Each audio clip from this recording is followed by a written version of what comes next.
നമുക്കൊരു വിഷമം ഉണ്ടായി, ഒരു ബ്രേക്കപ്പ് എന്ന് സങ്കല്പിക്കുക. നമ്മൾ ആ ബ്രേക്കപ്പ് സംഭവിക്കുന്ന സമയത്ത് വീണ്ടും ബ്രേക്കപ്പ് സോങ് കേൾക്കും. ഇല്ലെങ്കിൽ നമുക്കറിയാം ചില സോങ് കേട്ട് കഴിഞ്ഞാൽ നമുക്ക് വിഷമം വരുന്നു. ബ്രേക്കപ്പ് ഒന്നും ഉണ്ടായിട്ടില്ല, ചില സോങ് കേട്ട് നമുക്ക് വിഷമം വരുമെന്ന് അറിയാം. എന്നാലും നമ്മൾ ആ പാട്ടിരുന്ന് കേട്ടിട്ട് വിഷമിക്കും. ഇതെന്തുകൊണ്ടാണ്? 2 റീസൺ കൊണ്ടാണ്.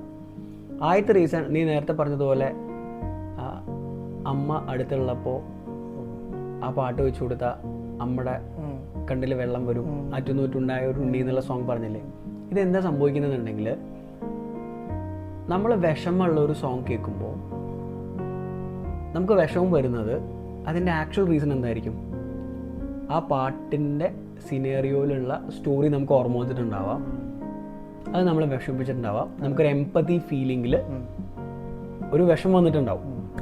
ഈ വിഷമം വരുന്ന സമയത്ത് ആ വിഷമത്തിനെ നള്ളിഫൈ ചെയ്യാൻ വേണ്ടി നമ്മുടെ ബ്രെയിൻ ഒരു ഹോർമോൺ റിലീസ് ചെയ്യും. അതാണ് പ്രൊലാക്റ്റിൻ.